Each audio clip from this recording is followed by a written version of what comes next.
Hello बच्चों, don't fear, Diyaj sir is here. आज की इस वीडियो में मैं आप लोगों को क्लास 12 इतिहास का very very important subjective questions कराने वाला हूं, जो आप लोगों के एग्जाम में डायरेक्ट पूछा जाएगा। आप यहां पर देख सकते हैं झारखंड बोर्ड परीक्षा 2026।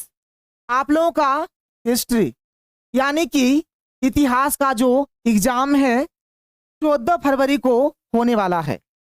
और अभी मैं आप लोगों को इतिहास का सब्जेक्टिव क्वेश्चंस बताऊंगा। ये हमारा सब्जेक्टिव का पहला वीडियो है, जहां पर मैं आप लोगों को इतिहास के चैप्टर नंबर 1 का जितना भी लॉन्ग टाइप क्वेश्चंस है, यानी कि 5 नंबरिया वाला जितना भी क्वेश्चंस है, सारा मैं आप लोगों को बताने वाला हूं। इतिहास का जितना भी वीडियो आता है, आप लोग हर एक वीडियो को देखिए। इससे आप लोगों का एग्जाम बहुत ही अच्छा जाएगा। बहुत सारे बच्चे क्या करते हैं, केवल 1 या 2 वीडियो देखते हैं और एग्जाम देने चले जाते हैं, और बाद में आकर बोलेंगे कि सर आप जो पढ़ाते हैं वो आता ही नहीं है। बाबू देखो, इससे पहले मैंने भूगोल पढ़ाया था, आप हमारे चैनल के कमेंट्स देख सकते हो।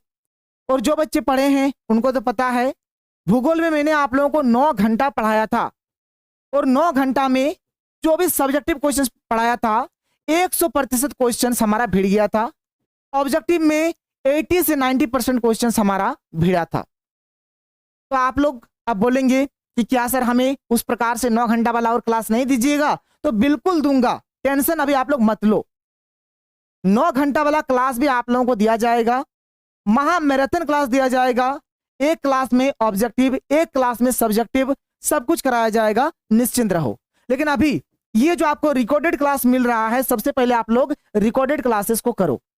और यदि आप लोग हमारे चैनल पर पहली बार आए हो तो चैनल को सब्सक्राइब करो। और यदि बाबू आपको नोट्स चाहिए तो नोट्स भी मिलेगा, टेंशन मत लो। इस वीडियो के डिस्क्रिप्शन बॉक्स में जाओ, व्हाट्सएप पे जुड़ जाओ, टेलीग्राम पे जुड़ जाओ, आपको नोट्स मिल जाएगा। तो ये हमारा पहला वीडियो है। इसी प्रकार से आप लोग नंबर देखते चलना, आपको और बहुत सारा वीडियो मिलता चला जाएगा। शुरू करते हैं आज के सेशन को, आज के क्लास को। एक भी चीज नहीं रटाऊंगा, बस अब लाइव वाले क्लास में आ जाना। लिखने तक का तरीका बता दूंगा कि आप किस प्रकार से लिखोगे। This is the power of super concept classes. बाबू हमारा ऑरा है, ठीक है, टेंशन मत लो। चलो आ जाओ इधर। आते हैं पहले क्वेश्चन में।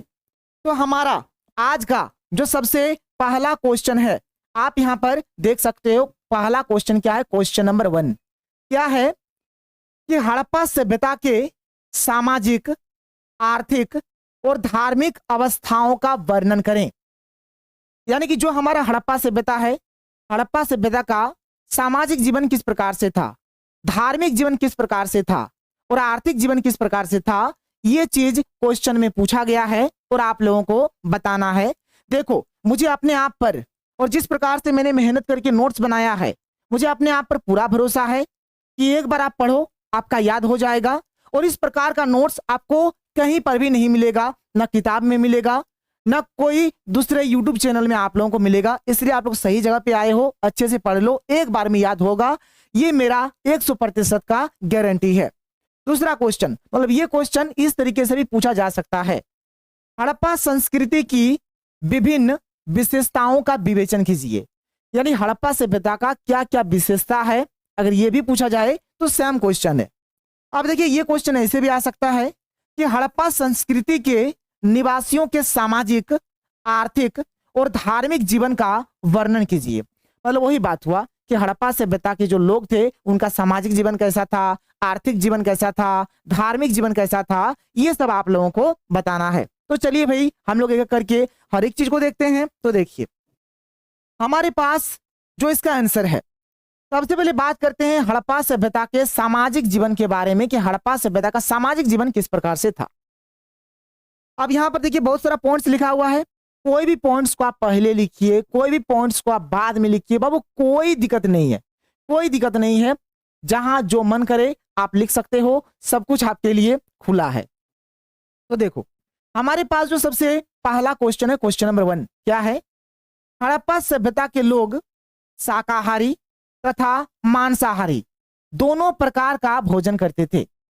यानी हड़प्पा सभ्यता के जो लोग थे ना, ये लोग शाकाहारी भोजन भी करते थे और मांसाहारी भोजन भी करते थे। याद हो गया आपको, एक ही बार में याद होगा, टेंशन मत लो। दूसरा देखो, खुदाई से प्राप्त सुइयों के अवशेष से पता चलता है कि ये लोग सिले वस्त्र पहनते थे। जब हड़प्पा सभ्यता का खुदाई हुआ तो खुदाई के दौरान सुई मिला और उसी सुई के माध्यम से पहले कपड़ा बनाया जाता था। तो इससे यह प्रमाण मिलता है कि हड़प्पा सभ्यता के जो लोग थे ना, ये लोग सिले हुए वस्त्र पहनते थे। दूसरा पॉइंट आप लिखोगे। तीसरा, हड़प्पा सभ्यता की स्त्रियां जूड़ा बांधती थी तथा पुरुष लंबे लंबे बाल तथा दाढ़ी मूछ रखते थे। महिला लोग जूड़ा बांधती थी, मतलब यहाँ पर जो गोल टाइप का नहीं होता है, बाल में बना देती है खोपा, ठीक है, खोपा, खोपा लोग को लेकर बहुत तरह गाना भी है, तो यहाँ पर खोपा बांधती थी। और जो पुरुष जो थे ना, वे लंबे लंबे बाल रखते थे, बढ़िया बढ़िया मूछ रखते थे, दाढ़ी रखते थे। कोई चीज बताया गया है। आगे देखो, इस सभ्यता के लोग आभूषणों के शौकीन थे। देखो देखो देखो, ये लोग क्या थे? आभूषणों के शौकीन थे। तरह तरह के आभूषण, माला, हाथ का, पैर का पायल, ठीक है, कमर का करधनी, बहुत कुछ ये लोग पहनते थे। वही सब चीज आप लोग लिखोगे।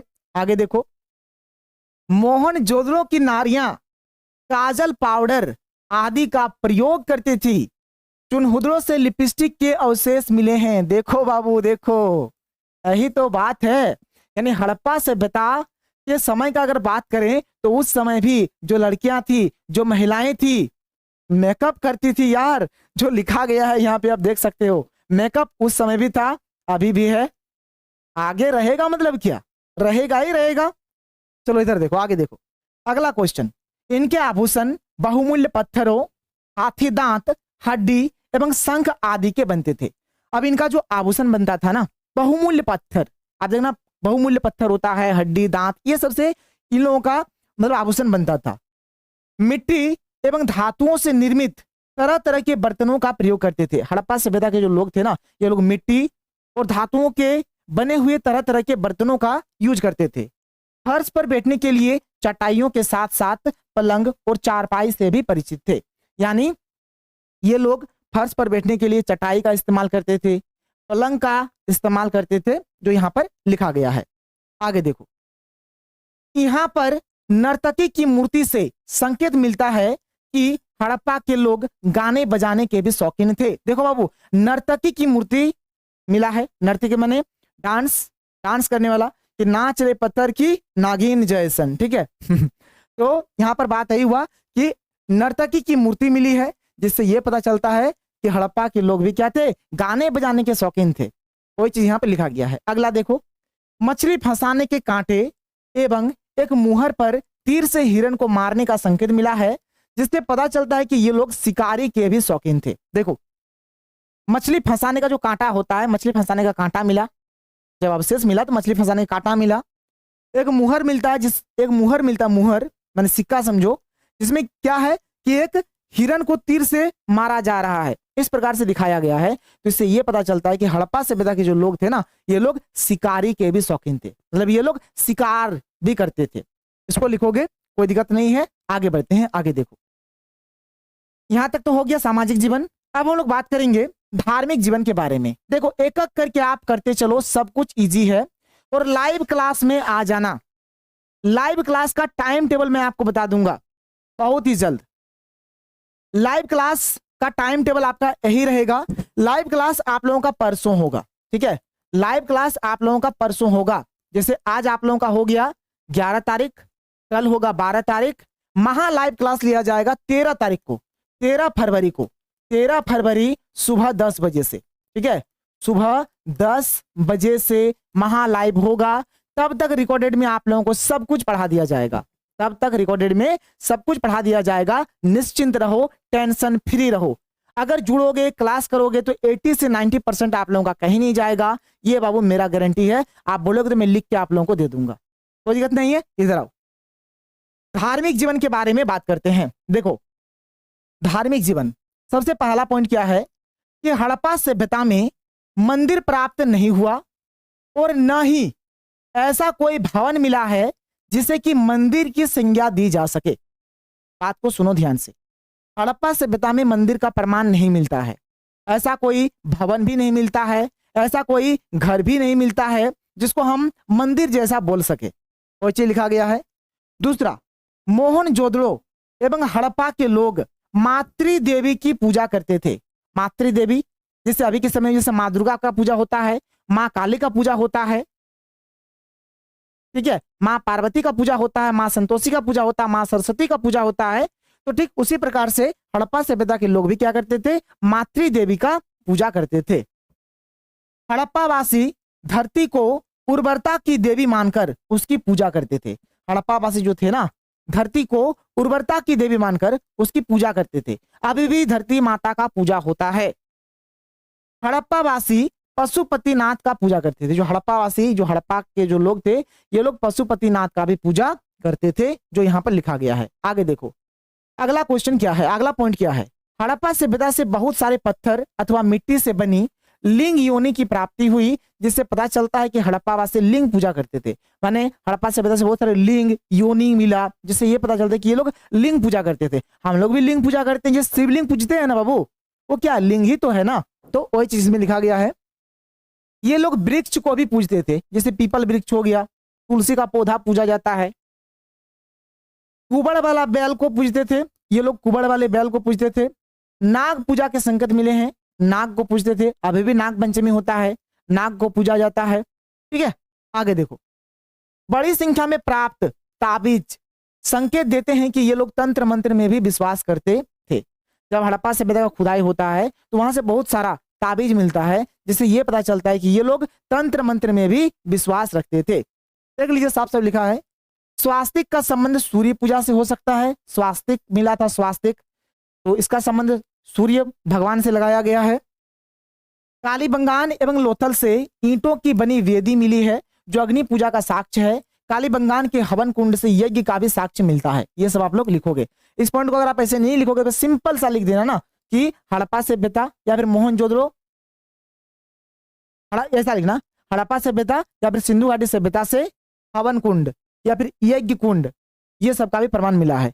इस पॉइंट को यदि आप ऐसे नहीं लिखोगे तो नॉर्मल आप इसको लिख सकते हो कि हड़प्पा सभ्यता से, ऐसे लिख देना कि हड़प्पा सभ्यता से या फिर सिंधु घाटी सभ्यता से यज्ञ कुंड और हवन कुंड और अग्नि कुंड का प्रमाण मिला है। बस कुछ नहीं, इसको आप ऐसे नहीं लिखोगे तो ये आपका हो गया। आगे देखो, अब आगे क्या है। मृतक संस्कार पर निश्चित रूप से कुछ नहीं कहा जा सकता। जैसे जो अंतिम संस्कार होता है ना, जैसे कोई मर गया तो बहुत सारे ऐसे धर्म होते हैं, किसी धर्म में जलाया जाता है, किसी धर्म में दफनाया जाता है, तो अलग अलग धर्म का अलग अलग नियम है। तो यदि हम लोग हड़प्पा सभ्यता का बात करें तो इसके बारे में हम लोग कुछ विशेष कह नहीं सकते हैं। क्यों कह नहीं सकते हैं? देखो क्या होता था। पहला पॉइंट क्या है, कहीं कहीं पर पूरे शव को जमीन के नीचे गाड़ दिया जाता था। मतलब हड़प्पा सभ्यता में क्या होता था, कहीं कहीं पर जो शव है ना, जो लाश है, उसको कहीं कहीं पर गाड़ दिया जाता था। दूसरा, कहीं कहीं पर पशु पक्षियों के खाने के बाद बचे हुए शव के भाग को जमीन में गाड़ दिया जाता था। कहीं कहीं पर क्या होता था, ऐसे लाश को छोड़ दिया जाता था, पशु पक्षी जितना खाता था खा लेता था, फिर जो बचता था उसको जमीन में गाड़ा जाता था। कहीं कहीं पर शव को जला दिया जाता था एवं उसकी भस्म को गाड़ दिया जाता था। कहीं कहीं पर शव को जलाया जाता था और जो भस्म मिलता था उस भस्म को गाड़ दिया जाता था। अगला पॉइंट क्या है, खुदाई से प्राप्त ताबीजों से पता चलता है कि ये लोग अंधविश्वासी तथा भूत प्रेतों में विश्वास करते थे। वहां से इतना ताबीज मिला है, इससे ये पता चलता है कि ये लोग अंधविश्वासी है और ये लोग भूत प्रेत में विश्वास रखते थे। तो ये सब पॉइंट्स आप लोग लिखोगे, ये आपका धार्मिक जीवन हो गया। इसके बाद आपका आता है बाबू आर्थिक जीवन। तो आर्थिक जीवन में क्या लिखोगे, ध्यान से देखो। सबसे पहला पॉइंट क्या है, हड़प्पा सभ्यता के अधिकतर लोग कृषि पर निर्भर थे। हड़प्पा सभ्यता के जो अधिकतर लोग थे ना, ये लोग कृषि पर निर्भर थे। खेतों की उर्वरता के कारण यहाँ अनाज की कमी नहीं थी। खेतों की जो उर्वरा शक्ति थी बहुत ही अधिक थी, इसलिए वहां पर अनाज की कोई कमी नहीं थी। हड़प्पावासी कपास की भी खेती करते थे, जिससे ये लोग अपने लिए कपड़े बनाते थे। और ये लोग जो थे ना, कपास का भी खेती करता था और इससे अपने लिए कपड़े बनाते थे। कृषि के साथ साथ हड़प्पा वासियों की अर्थव्यवस्था का आधार पशुपालन भी था। कृषि तो करता था इसके साथ साथ ये लोग पशुपालन भी करते थे, यानी पशुओं को पालते थे। अब देखिए कौन कौन पशु पालते थे, गाय, बैल, भेड़, कुत्ता, हाथी, सुअर, गधा, ऊंट, ये सब पालते थे। साथ ही साथ ये सब का प्रमाण मिला है बिल्ली, बंदर, खरगोश, हिरन, मुर्गा, मुर्गी, मोर, तोता, उल्लू, हंस आदि ये सब का मिला है। कृषि तथा पशुपालन के अतिरिक्त हड़प्पावासी शिल्प एवं उद्योग धंधों का भी काम करते थे, माने कृषि करते थे, इसके साथ साथ पशुपालन करते थे और इसके साथ साथ शिल्प कला का काम करते थे और बहुत सारे हड़प्पावासी उद्योग धंधों का भी काम क्या करते थे। तो इसको आप लिखोगे, कोई दिक्कत नहीं है, इतना आप लिख देना, आपको नंबर मिल जाएगा। और बहुत ही आसान क्वेश्चन है और बहुत ही वेरी वेरी इंपॉर्टेंट वाला क्वेश्चन है। इसके बाद देखिए हमारे पास जो अगला क्वेश्चन है, आप देख सकते हैं क्या है कि हड़प्पा सभ्यता के पतन के कारणों पर प्रकाश डालिए कि हड़प्पा सभ्यता का पतन कैसे हुआ था, हड़प्पा सभ्यता किस प्रकार से खत्म हो गया, ये आपको बताना है। तो देखो बाबू, पॉइंट बहुत सारा लिखा है, एक एक करके मैं आपको समझाता हूं, ध्यान से सुनो। अगर हम लोग बात करें हड़प्पा का ना, तो हड़प्पा में लगातार बार बार बाढ़ आते रहता था और कहीं पर ही मान के चलो बार बार यदि बाढ़ आ रहा है तो क्षेत्र खत्म हो जाएगा। तो वही चीज यहाँ पर लिखा गया है, देखो बाढ़ है पहला कारण। क्या लिखा गया है कि जो सिंधु घाटी से, देखो सिंधु घाटी सभ्यता बोला जाए या फिर हड़प्पा सभ्यता बोला जाए, दोनों का मतलब एक ही हुआ, कंफ्यूज मत हो जाना। तो सिंधु घाटी सभ्यता में क्या होता था, बार बार बाढ़ आते रहता था। तो ये सिंधु घाटी सभ्यता या फिर हड़प्पा सभ्यता के पतन का एक कारण है। अगर आप देखोगे ना, मार्शल के अनुसार अगर देखा जाए तो ये देखा जाता है कि मोहनजोदड़ो में 7 बार बाढ़ आई थी। ये वाला कैसे पता चला, जब आप चोको चॉकलेट खाए हो, चोकोबार खाए हो, चोकोबार चॉकलेट कैसे रहता है, कैसे रहता है चोकोबार, ऊपर में पहले काला वाला रहता है, फिर अंदर में सफेद वाला निकलता है, तो 2 लेयर हुआ, काला वाला 1 लेयर, अंदर का सफेद वाला 1 लेयर। उसी प्रकार से मतलब जब हड़प्पा सभ्यता जब खुदाई हुआ तो उसमें 7 लेयर्स मिले, ठीक है, कितने मिले बाबू, 7 लेयर्स मिलता है, जिससे ये पता चलता है कि वहां पर 7 बार बाढ़ आया था। आगे देखो, मलेरिया और महामारी, ये जो हड़प्पा सभ्यता है, मलेरिया और महामारी की वजह से हड़प्पा सभ्यता का बहुत सारा जनसंख्या खत्म हो गया, मतलब बहुत सारे लोग मारे गए। तो ये भी हड़प्पा सभ्यता के पतन का एक कारण है। अगला है जलवायु परिवर्तन। जंगलों की अत्यधिक कटाई के कारण जलवायु में परिवर्तन आया, जिससे सिंधु घाटी सभ्यता धीरे धीरे नष्ट हो गई। इसीलिए बोला जाता है कि पेड़ पौधा को कम से कम काटो, यहाँ पर पेड़ पौधा को अधिक से अधिक काटा गया, जलवायु में परिवर्तन हुआ, धीरे धीरे धीरे धीरे धीरे धीरे हड़प्पा सभ्यता का राम नाम सत्य हो गया। आगे देखो, भूतात्विक परिवर्तन। सिंधु घाटी सभ्यता के पतन का एक कारण भूतात्विक परिवर्तन भी है। भूतात्विक परिवर्तन के कारण नदियों का मार्ग बदल गया, जिससे सिंचाई का पानी और पीने के पानी का अभाव हो गया और वहां के लोग उस स्थान को छोड़कर दूसरे स्थान चले गए। देखो, एक कारण है आपका भूतात्विक परिवर्तन। इससे क्या होता है, नदी का जो पानी है ना, उसका जो रास्ता है, रास्ता बदल जाता है, पानी में कमी हो जाता है। अब पानी में यदि कमी हो गया तो पीने में भी पानी नहीं मिलेगा और सिंचाई के लिए भी पानी नहीं बचेगा। तो इससे क्या हुआ, हड़प्पा सभ्यता के जो लोग थे ना, अपने जगह को छोड़कर दूसरे जगह शिफ्ट हो गए। वो एक चीज लिखा गया है। संसाधनों का अत्यधिक उपयोग। हड़प्पावासी जो थे ना, वे लोग संसाधनों का अधिक से अधिक यूज करने लगे, मैंने आगे आने वाली पीढ़ी के लिए सोचा ही नहीं, खुद ही संसाधन का एकदम भरपूर यूज कर दिया। तो ये भी क्या है, एक कारण है हड़प्पा सभ्यता के पतन का। आगे देखो, अदृश्य गाज के कारण। सिंधु घाटी सभ्यता का विनाश पर्यावरण में अचानक होने वाले किसी भौतिक रासायनिक विस्फोट, जिसको अदृश्य गाज बोला जाता है, के कारण हुआ। मतलब क्या होता था, हड़प्पा सभ्यता में कहीं कहीं पर अचानक विस्फोट होता था, ठीक है, तो ये अदृश्य गाज इसको बोलते हैं। तो ये भी हड़प्पा सभ्यता के पतन का एक कारण है। और अगला कारण है विदेशी आक्रमण। बार बार हड़प्पा सभ्यता में क्या होता था, विदेशी आक्रमण होता था। तो अगर मान के चलो हर बार अगर आपके ऊपर कोई आक्रमण करेगा तो कितना देर टिकोगे, तो फिर विदेशी आक्रमण की वजह से धीरे धीरे धीरे धीरे क्या होता है, हड़प्पा सभ्यता का पतन हो जाता है। इसको आप लिखोगे, एकदम पढ़ो अच्छे से, सब कुछ समझ में आएगा। दूध का दूध, पानी का पानी, कौन वाला दूध है, कौन वाला पानी है, सब कुछ आप समझ जाओगे। आगे देखो अगला क्वेश्चन। अगला क्वेश्चन क्या है, हड़प्पा सभ्यता में विज्ञान एवं तकनीकी। तकनीकी को प्रौद्योगिकी भी बोला जाता है, इसको टेक्नोलॉजी भी बोला जाता है। इस पर आपको संक्षिप्त टिप्पणी लिखना है। देखो मैं आपको लॉन्ग टाइप क्वेश्चंस करवा रहा हूं, आप आओ ना बाबू, आप 13 तारीख को सुबह 10 बजे आओ, महामैराथन क्लास आपका लगवाएंगे, सब कुछ करवाएंगे। और अभी जो रिकॉर्डेड वीडियो आप लोगों को मिल रहा है इसको एकदम कर लो, इसको एकदम कर लो। देखो क्या है अगला क्वेश्चन। क्वेश्चन तो समझ गए, इसके तकनीकी और विज्ञान के बारे में यहाँ पर आपको बताना है। तो इसमें देखो सबसे पहला आता है लिपि। तो सिंधु घाटी सभ्यता के जो लोग थे ना, इन लोगों ने खुद का एक लिपि बनाया था जिसका नाम है भाव चित्रात्मक लिपि। ठीक है, इन लोगों ने एक लिपि का आविष्कार किया था, उस लिपि का नाम है भाव चित्रात्मक लिपि। और इन्होंने ऐसा लिपि बनाया है जिसको आज तक कोई पढ़ ही नहीं पाया। लिखा है देखो, इस लिपि को अभी तक नहीं पढ़ा गया, इस लिपि को अभी तक कोई पढ़ ही नहीं पाया। दूसरा है आपका धातु कर्म। धातु कर्म में क्या लिखोगे, इस बात को सुनो। यहाँ पर क्या लिखा हुआ है, इसको मारो गोली। यहाँ पर क्या लिखा हुआ है, इसको मारो गोली।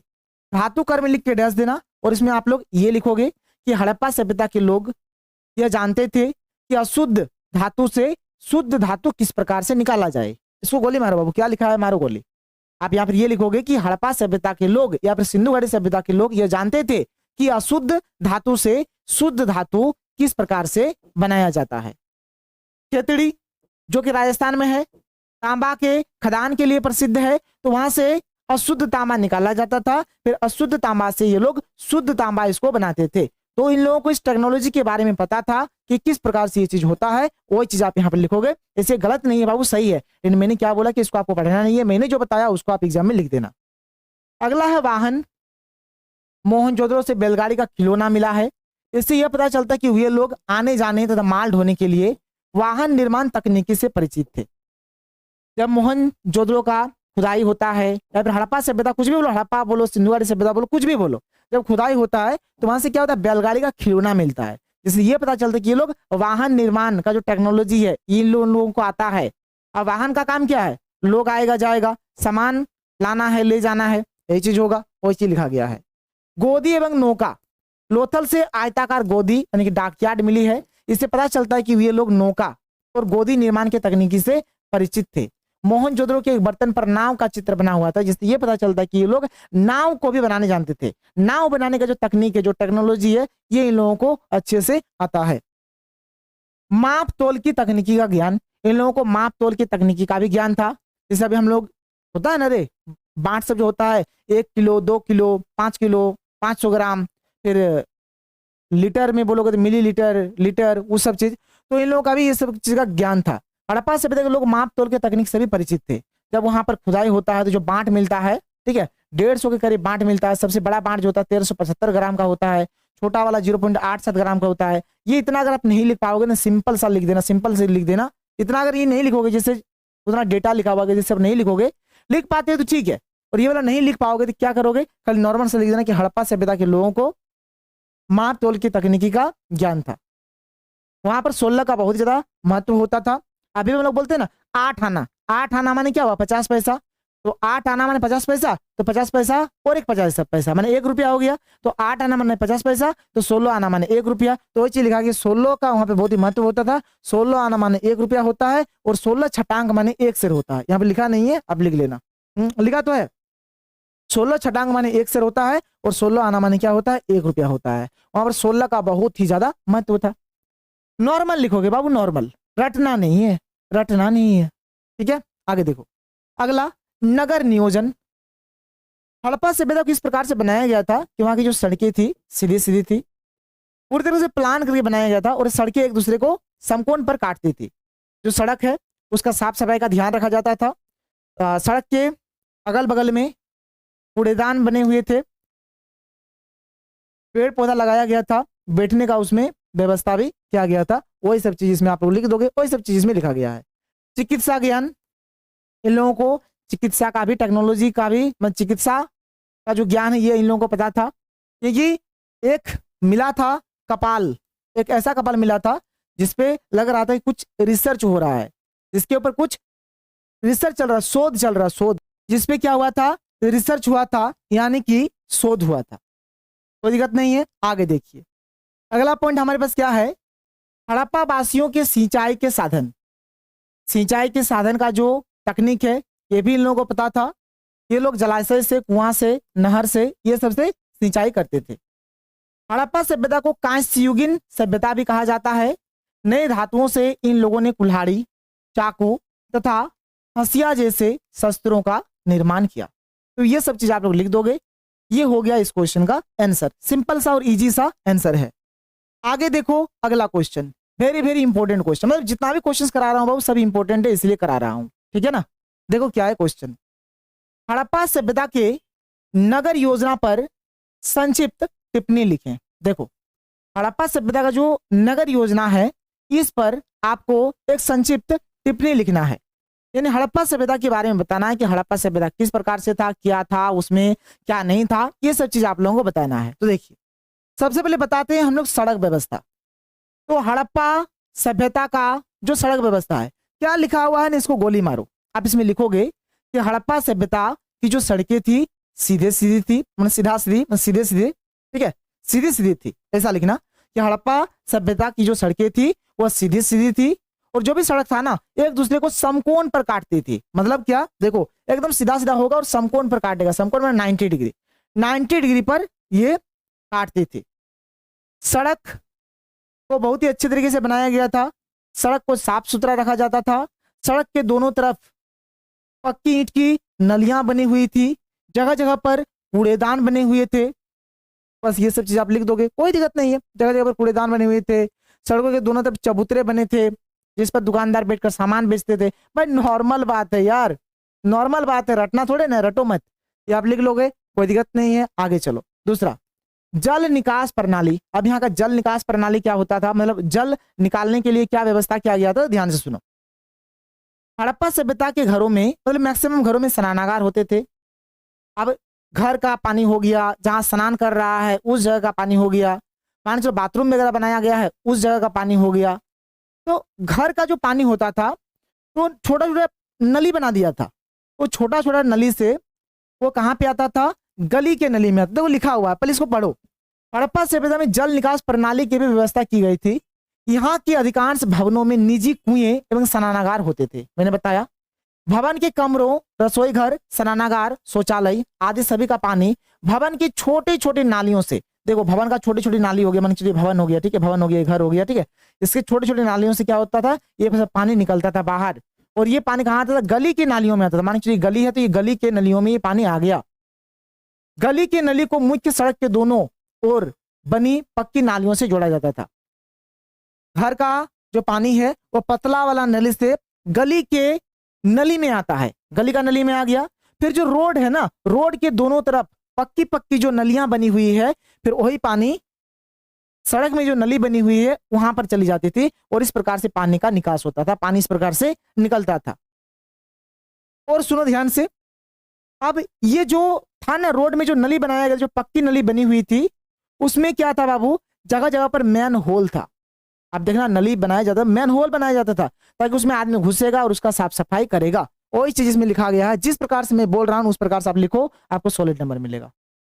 आगे देखो अगला पॉइंट क्या है, स्नानागार। यह आपका 2 या 3 नंबर में भी आ सकता है। स्नानागार का अवशेष मिला है, तो सिंधु घाटी सभ्यता के स्नानागार का जो जलाशय होता था ये आयताकार था, ये 39 फीट चौड़ा और 8 फीट गहरा है। इसमें चारों तरफ ईंटों की सीढ़ियां है, स्नानागार का फर्श भी पक्की ईंटों से बना है। और मैं स्नानागार में एक प्रकार का स्विमिंग पूल समझो ना, एक प्रकार का स्विमिंग पूल, बस वही चीज इसमें लिख देना है। जलाशय की दीवार और फर्श पक्की ईंटों का बना हुआ था, और ऐसा स्विमिंग पूल जो पक्की ईंटों से बना हुआ था। जलाशय से जल निकालने की पूरी व्यवस्था की गई थी, जल निकालने का भी व्यवस्था था उसमें। जलाशय की चारों ओर सीढ़ियां है तथा इनके पीछे कमरे बने हुए हैं। इस स्नानागार में गर्म पानी से नहाने की भी व्यवस्था थी, नहाने लिख देना, ठीक है, नहाने की भी व्यवस्था थी। यदि आपको गर्म पानी से नहाना है तो आप गर्म पानी से नहाओ, यदि आपको ठंडे पानी से नहाना है तो आप ठंडे पानी से नहाओ, जैसा नहाने का मन है वैसे नहाओ, ठीक है, ये आप लिखोगे। अगला है आपका अन्नागार। क्या है बाबू अगला, अन्नागार क्या है, देखो हड़प्पा नगर के उत्खनन में यहाँ के किले के राजमार्ग में 6 पंक्तियों वाले अन्न भंडार मिले हैं। इसका मुख्य द्वार नदी की ओर खुलता है या खुलता था, क्योंकि जो भी सामान जलमार्ग से आता था अन्न भंडार में एकत्रित किया जाता था। अन्नागार में हवा जाने की व्यवस्था थी। देखो बाबू अन्नागार, अन्नागार माने होता है जो अन्न रखने के लिए, मतलब अनाज वगैरह रखने के लिए जो घर होता है उसको अन्नागार बोलेंगे। तो हड़प्पा सभ्यता में अन्नागार भी बना हुआ था ताकि वहां पर जो भी अनाज है उसको सुरक्षित रखा जाए। इसको आप यहाँ पर इस प्रकार से लिखोगे। अगला है आपका यहाँ पर ईंट। हड़प्पा सभ्यता की भवनों का निर्माण पक्की ईंटों से किया गया था। हड़प्पा सभ्यता की ईंटें चतुर्भुज के आकार की थी। तो इसको आप ऐसे लिखोगे। तो यहाँ पर ये जो चैप्टर नंबर 1 है ना, चैप्टर नंबर 1 में लॉन्ग क्वेश्चंस इतना ही है, इससे बाहर आप लोगों का कुछ भी नहीं जाएगा। इसको कर लो और जल्दी से आप लोग अभी चैप्टर नंबर 2 का इंतजार करना शुरू करो। जो मैंने पढ़ाया है इसको कॉपी में फटाफट लिखो और चैप्टर नंबर 2 अभी आपको दिया जाएगा, उसका इंतजार करो। बहुत ही जल्द आप लोगों को चैप्टर नंबर 2 का लेक्चर मिलने वाला है। तो चलो हम लोग मिलते हैं अगले वीडियो में। Thank you. लेकिन इससे पहले आप लोग व्हाट्सएप पे और टेलीग्राम पे जुड़ जाओ। सभी को थैंक यू। जय हिंद।